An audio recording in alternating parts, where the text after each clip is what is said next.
What's going on, everyone? Welcome back to the spot. We kick back and react to all kind of different things. All right, so what we got going on today? We're about to get back on these animal reactions. All right, so we are back with Casual Geographic. This next one is why Harambe's death was the right choice for the wrong reasons. All right, well, let's go ahead and check this one out. See what he's got for us on this. Let's go. If you want to inflict emotional damage on a millennial, remind them that the Harambe kid either is or is about to be a teenager. In a couple of months, it'll be a year short of a decade since the gorilla was prematurely perp-walked off the census. And despite being named after a Swahili term for coming together, Harambe's death has been no less divisive. But the closer you get to the full story, with crucial context, the question becomes less of whether the zoo was right for turning the legacy of Bob Marley into a hashtag, and more of everything that went wrong to force the zoo to pull the trigger. Because Harambe's death was the right choice for the wrong reasons. I'm trying to remember exactly what happened there, but let's get into it. Now hear me out, I'm not blaming the gorilla, in fact quite the opposite. Literally everyone involved but the gorilla ultimately failed him, and in about 10 minutes, I'm gonna show you just how horrendous Harambe got done. The same 10 minutes it took for them to end him. Flashback to 2016. Eggs were $1.68, a light skin in Under Armours was no scope. Don't remind us about the eggs, man. Don't remind us about the eggs. Oh man, hearing that price tag hurts so much knowing what they are now. Oh, sometimes you just don't want to remember. Don't remind me of it until we get back there. If it's ever possible. Entire teams, and Kanye was still Kanye. But he made graduation. All was good until a 3-year-old canon event changed the course of mankind. On May 28, 2016, a mother took 4 children to the Cincinnati Zoo and got to the gorilla world habitat when the youngest boy said he wanted to go swimming with the gorillas. She went back and forth with him and then turned around to start putting kids in strollers when she heard a splash followed by immediate screaming. Like any other human, she went to the railing, and that's when her mind took an indelible screenshot when she realized Cincinnati 911. Hi, my son's out in the zoo exhibit at the gorilla. There's a male gorilla standing on. Okay, so now I remember this whole thing. I was like, wait, could you hear about stuff happening here and there? So I was like, wait, which story was this? Over him. I need someone to contact the zoo, please. He's dragging my son. I can't watch this. In an unfortunate case of free will, the 3-year-old climbed the 3-foot fence, army crawled through 4 feet of bush, and before unfortunate case of free will. Like, some humans probably shouldn't have it. I know it's horrible to say, but you see examples like this, it's like, come on. The mom should have been on it a little bit more, though. I mean, I'm sorry. Like, how do you turn away when your kid's talking about, I want to swim with the gorillas, and then you turn your back on the kid?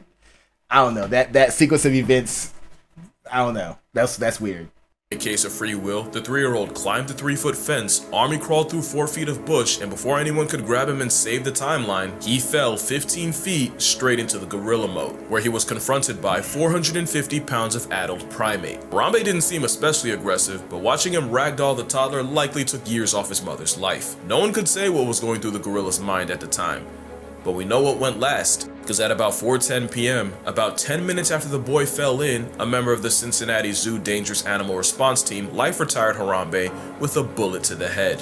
And life as we knew it was never the same. The slain simian was mourned by millions and memed by even more, to the point where there are people who use their right to vote on the corpse of a Kennedy gorilla, and that is the most political statement that will ever come out of this channel. But before we can judge what had to be an impossible decision, it's only fair to look at every angle, starting with the nature of gorillas. Gorillas aren't the menaces to society and skyscrapers we thought they were. Male gorillas are way more child-friendly than the average orang and chimpanzee. It's been said that the males that babysit more are considered more attractive to a tribe of hairy women. That's how they got their name. And being good with kids. Wait, hold up. You flash past that way too fast. Are considered more attractive to a tribe of hairy women. That's how they got. The term gorilla originates from the ancient Greek word gorilai, meaning tribe of hairy women. Wait, what? Wow. Describe. Wow, that's hilarious. Learn something new every day, huh? Tribe of hairy women.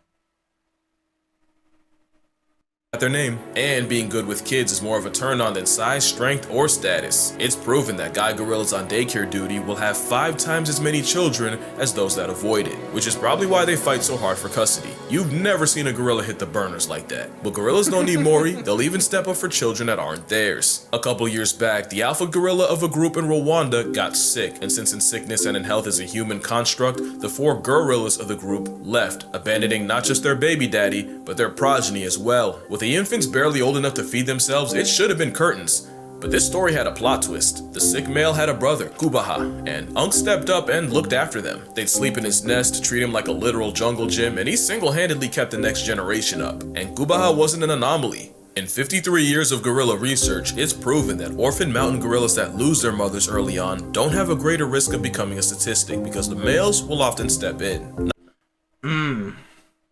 That's wild. When I think about it, I was like, yo, the women dipped out?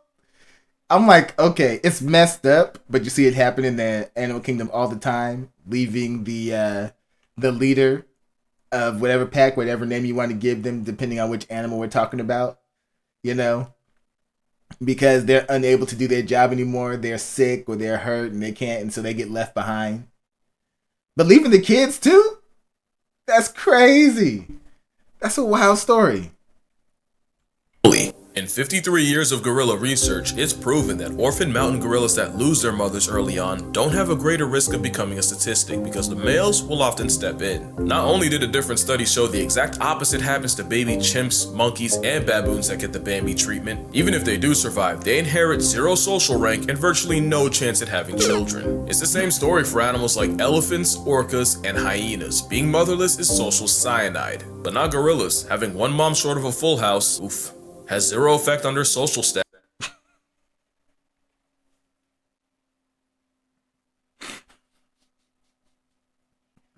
One mom short of a full house.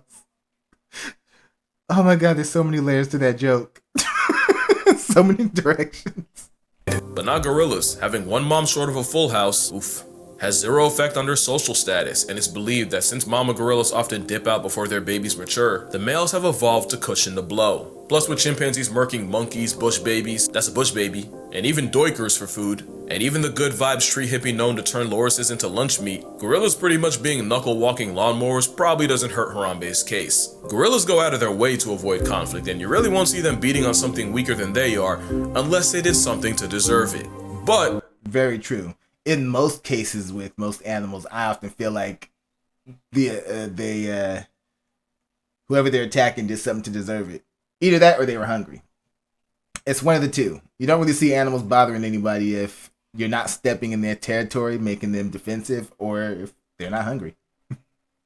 there's always a but. The rules of nature often change when you're talking about captivity. A wild orca has apparently never depulsed a person, but those confined to a glorified fishbowl have a body count. Pandas normally mate, date, and procreate no less than the average black bear, but those in captivity often get less play than Helen Keller's Spotify. In captivity, mother gorillas will often reject their own babies, and it happens a lot more than you would think, so maybe the parental instinct doesn't apply as much to a gorilla behind the glass. Yeah, no, because if I had a nickel for every time someone's son ended up in a gorilla enclosure, I'd already have 2 nickels by the time player number 3 decided to keep the tradition alive and airdropped himself to the gorilla grotto. On August 16th, 1996, another 3-year-old fell nearly 24 feet into the Brookfield Zoo gorilla exhibit. In a scene you've definitely seen before, 8-year-old Binti Draw climbed down to the boy, cradled him in her gorilla arms for nearly 60 feet, and gently placed him at the employee entrance where officials could get him. But what you might not know was that Binti was one of those gorillas rejected by her mother and was hand-raised by humans. Part of this raising meant her caretakers had to train her to be a mother once she became pregnant with the same baby riding shotgun while she rescued the boy. Part of this training included handing off her baby to staff for checkups, so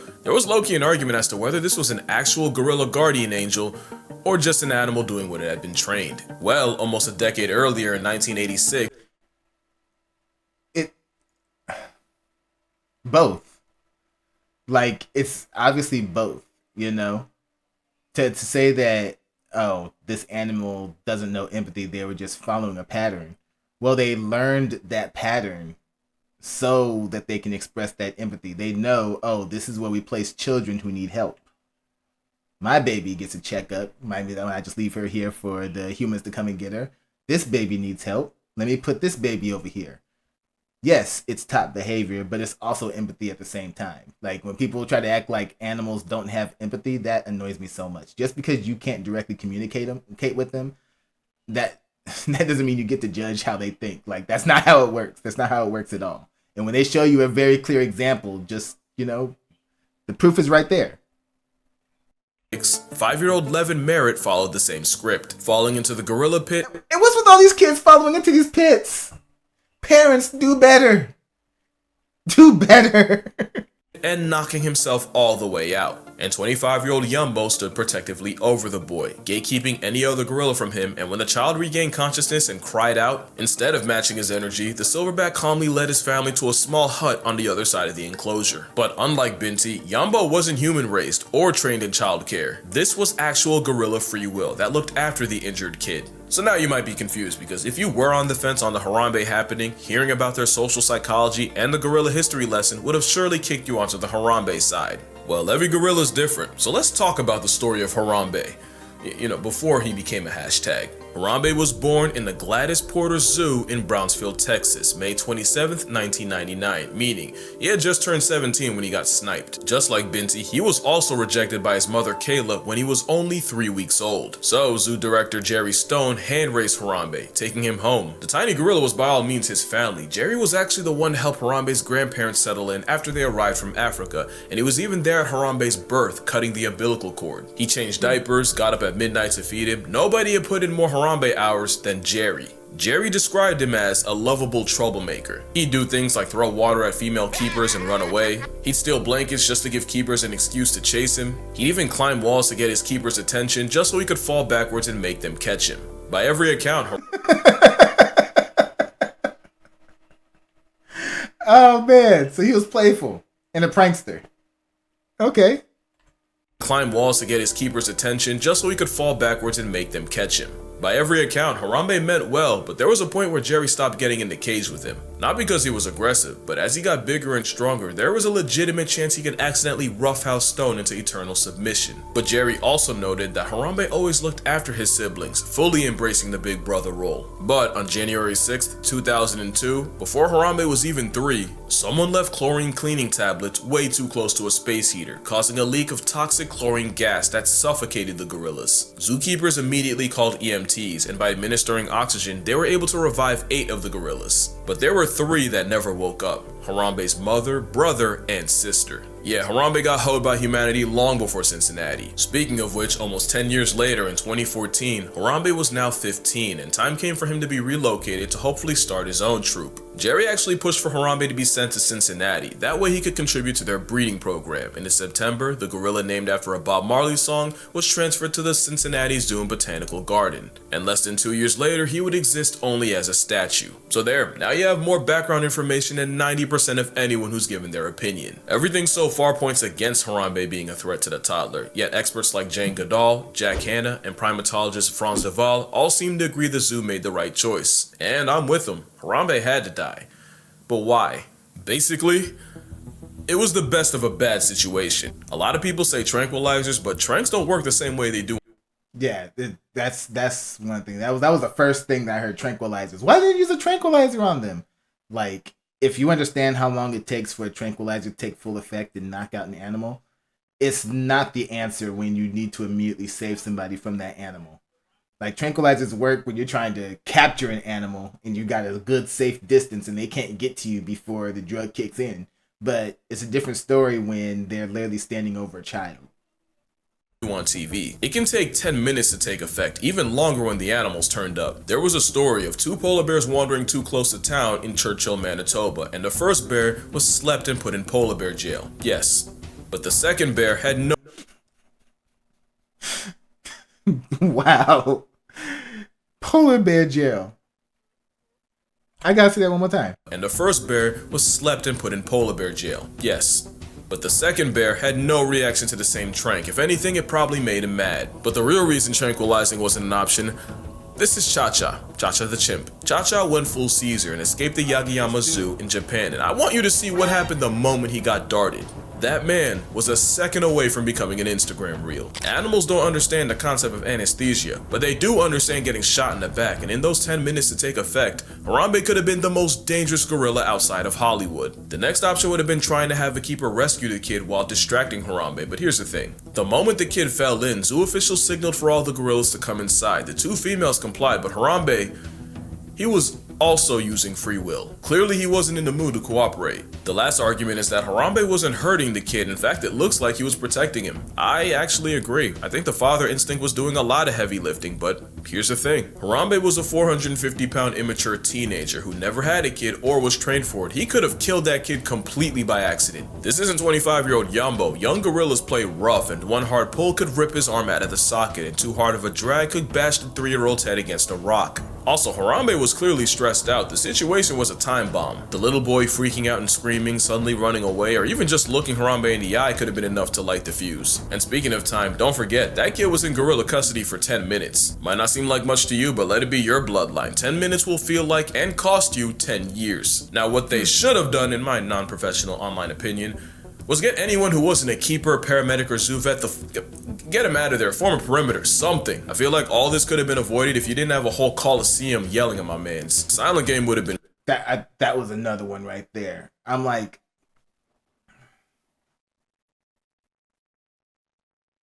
I'm not expecting everybody to know what to do in these situations. But for people who frequent the zoos, one rule should always be known to everybody. Do not scream, panic, or do anything that will stress the animal in question. And that entire crowd failed miserably. The entire fucking crowd.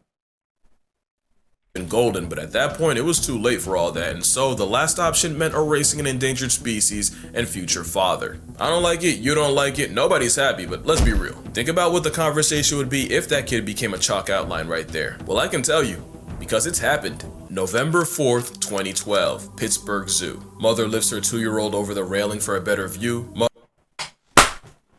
Mother lifted him over. What? Before we even get to anything else. See how many times I'm like, it's the parents' fault? For one, if you know you have a kid that likes to do wild stuff and spontaneous stuff, you shouldn't be turning your back on them. You for damn sure shouldn't be hanging your kid over the railing for a quote-unquote better look. Like, ugh. And you know when you put these stories together and the timeline and everything, you know it's not majority of parents is these random idiot parents that do this and everything. Because it's like one person here, one person there. So it's nowhere near like a majority. It's nowhere near like a big problem with parenting. But these little situations be like, there are some parents out there that really shouldn't have kids. Really shouldn't have kids. Mother ignores several warnings and signs. Mother somehow lets child slip, and Maddox Durkosh fell, bounced off a safety net meant only for phones and cameras, and touches earth inside the enclosure. Problem was, the toddler landed with the African wild dogs. The most efficient pack hunters in Africa, the ones infamous for turning body to buffet before it can pass away. Look, I can spare you the details, just know it was quick, it was gruesome, and there was nothing anyone could do. The Durkoshes would file a wrongful death lawsuit against the zoo, seeking $300,000, because you can't put a price on life, but you can pay a lawyer to try. The family and the zoo would reach a confidential settlement. The endangered dogs were all She deserves nothing. Settlement my ass. Man, she deserves nothing. She failed as a parent. How you intentionally did that, lost your child, and then you want to sue. Man, this is why people make me sick. Relocated, except for the one shot by cops, and the entire exhibit was repurposed for another endangered African predator, the cheetah.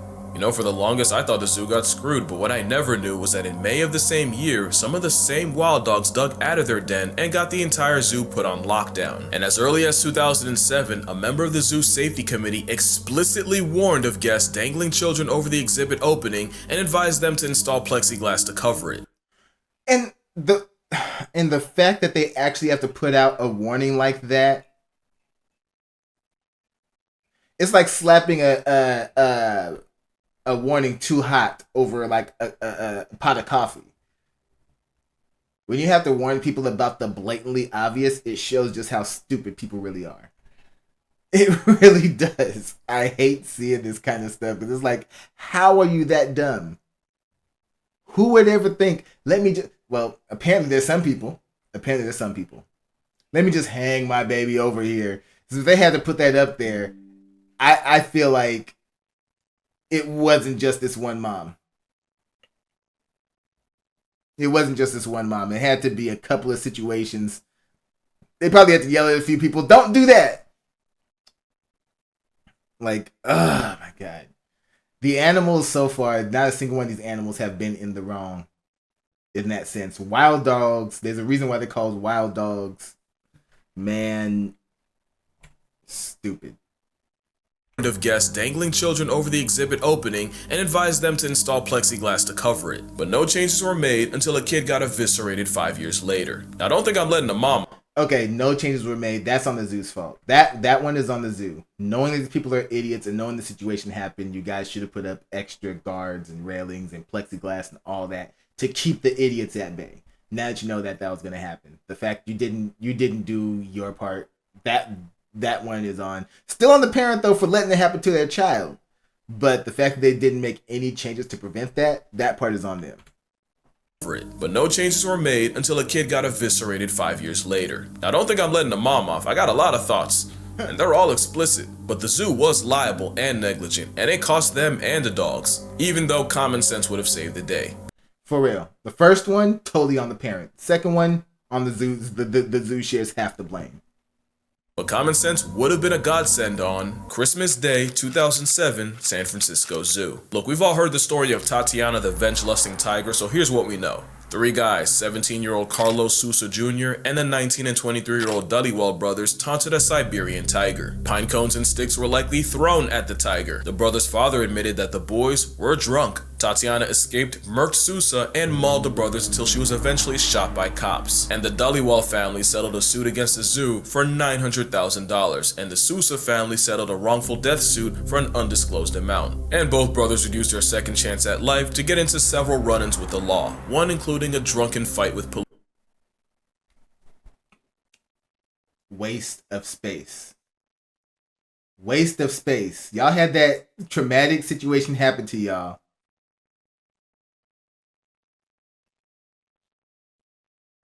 And then instead of trying to do anything better, turn your lives around or become some kind of advocates to, get people to act better, y'all just go on, continue to just step up your game, huh? Just continue messing up. Swear, people are trash. People are trash. Police, and the younger brother would pass away in 2012 due to unknown causes. By every metric, they fucked around and found out, and the two that lived came up almost $1 million off it. And that's the thing that kills me. In these situations, the zoos, like, the fact that the courts even let it get this far, like, no. In certain situations, it's definitely the zoo's fault. But in these stories, except for the one where I give it a 50-50, all these stories and everything, the zoo itself was not at fault. And any lawsuits brought to them, against them, should have been thrown out. Except for the last one, except for the 50-50 one. So, and even then, I'm still looking at mom like 50-50, so you are not really in a position to sue because you're still at fault too. That's just my opinion on it, This reminds me of another one. Like, I read Darwin Award books. They're hilarious. I've loved them since I was like a teenager. And this brings up one story specifically that comes to mind and everything is about, I forget what area it happened in, but two guys at a zoo where they have the tiger at a coral reef, just surrounded by water, so he can't get in. And it's like, pretty wide, so the tiger can't cross and bother anybody. These, like, a pair of idiots decided to, because I guess in their religion, they worship tigers. And with these two guys, they swam over to the tiger and they tried to perform some worshiping ceremony, only for one of them to get their neck snapped and the other one to just get ruthlessly mauled. One passed, the other one survived with serious injury. And I'm just thinking to myself, why? Like, why do people do this? They just throw away all logic and just do stupid stuff. I swear. But two things can be true. The zoo screwed up bad because days after the attack, they said the moat Tatiana had escaped from was at least 20 feet tall. Turns out it was 12 and a half, a full 4 feet lower than federal safety standards. And if you know Tiger... Okay, then that's on them for not having the wall. But still, who throws rock? And that's another thing. So many people have a problem with that. When they feel like they're safe, they become literal assholes. That's what we get keyboard warriors and trolls on the internet from. People think that they can do something and get away with it, they will become the biggest assholes in those moments. That is one of an oopsie. But also, after killing Sousa, Tatiana tracked the brothers down. But because cafe employees refused to let the two in, the Siberian Fury pulled up outside the cafe and mauled them again. It took 6 full minutes for zoo employees to realize that the brothers weren't drunk idiots screaming. They were drunk idiots screaming, but not lying about a tiger John Wicking them. And because the zoo was under a Code 1 lockdown, it took another 5 minutes for zoo security to let police and fire units in. Those extra 10 minutes mean a lot when you're actively getting turned out by a tiger, and it probably would have saved Sousa's life. Two things can be true. Tweedledee, Dim, and Dumbass pissed off an apex predator and earned themselves a nomination for a Darwin Award while getting an Next issue. Oh, I hope I see them. I hope I get this story in the next issue. endangered species past tense in the process. But the zoo was also painfully negligent in every aspect, especially since just a year before, keeper Lori Cummingen was mauled by the same tiger while feeding her through the enclosure's grill, and Tatiana's temper tore the skin off her arm, resulting in several surgeries, skin grafts, and California OSHA fining the zoo for safety violations. Lori would also sue and would also settle for an undisclosed amount. And after Tatiana's final act, the zoo would raise the barrier from 12.5 to 19 feet. So you see, the zoo and Harambe were screwed the moment someone spawned into his enclosure. And really, Harambe was dead the moment he chose free will. In fact, if that child would have died, Harambe certainly would have been past tensed, all the gorillas might have been packed out, and the zoo would have been sued beyond oblivion. The zoo would modify Gorilla World by raising the outer barrier and loading up on netting and fencing, but the real victims here were Harambe, the child, and gorillas as a whole. And as much as I want to dump on the mom, well, the internet's kind of done that already, but kids are walking kamikazes. Not excusing it, cause damn it, watch your crotch and the things that come out, but you don't think a kid will.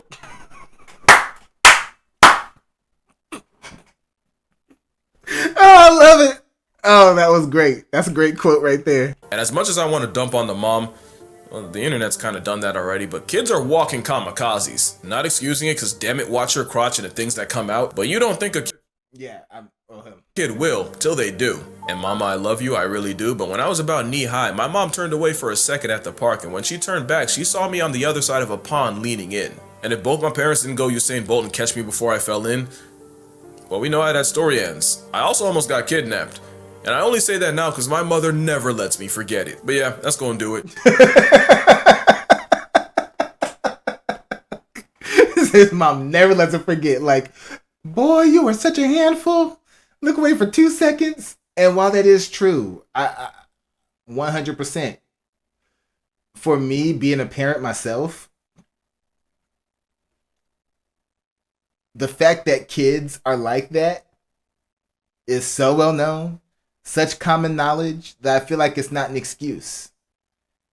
If you know that kids are prone to just do stuff, like when I'm out with mine, when they're that little, you're holding my hand the entire time. You're not letting go. Even if you pull away, you stay attached to me while we're out here in these crowds in these areas, because we don't need you doing that. And I'm not saying I'm better than any other parent, because I'm not the only one. I'm not like I'm special. Most parents are like that. Most parents that I've seen are really, really like, eyes on the kid at all times and everything. And even the ones who look away and have little stuff happen, it's like, so I'm not bashing them completely, but the woman who held her child over the railing, the one who was like, and even the Harambe one, it was like your kid literally just says he wanted to jump in and your first thing was turning away. Those situations, I'm like, no, you guys dropped the ball really bad. You guys dropped the ball really bad, and that's just how I feel about it. And so, yeah, Harambe didn't deserve it. It sucks. had to do it because of the situation, but it should have never got that far. Almost got kidnapped. And I only say that now because my mother never lets me forget it. But yeah, that's gonna do it. Drink water, hug your mother, hold your kids. They're stupid. Rest in primate Harambe. For real, hold on to them. They want to pull away and have a little freedom? No, you can have freedom when you're older. You stay right here. That's gonna do it. Drink water, hug your mother, hold your kids. They're stupid. Rest in primate Harambe. And I'ma see y'all in the next one. Weeks I have been waiting for this day, and it has finally arrived. We have the winner of our contest. It's the Naming the Baby with the Gladys Porter Zoo, and it's the baby gorilla. And we've got the baby gorilla right there. Dan, that's the child you just named. There's Harambe. Harambe is her name. Once again, what does it mean again? It means pulling together, coming together, sharing and caring about one another. And what is it, like Swahili? It's a Swahili word, yeah. Oh, wow. This is so fantastic.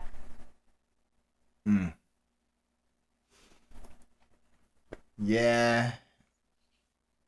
I don't think the controversy about this is going to end like anytime soon. The conversation, people still feel how they're going to feel. I just let y'all know how I felt. But all in all, I just parents do better. That's really my only message. As a parent, I look at everything like parents do better. You can't let these kind of things happen to your kids. That's where it starts. It won't even get that far if you guys are more cautious. The ones who mess up are the ones who tend to be a little bit more casual, a little bit more loose with how they operate. You got little kids, no, tighten up, because you never know what they're going to do. They are little tornadoes. Oh, man. But all right, y'all, that's going to do it for this one. So y'all know what to do. Go down in the comment section. Let me know what y'all thought about this one. Let me know if you'd like to see me react to next. Hit that like button before you go. Share this video with everyone you know. Subscribe if you haven't done so already. And if you really want to support this platform, consider joining that Patreon. All right? So, as always, you already know. It's on to the next one.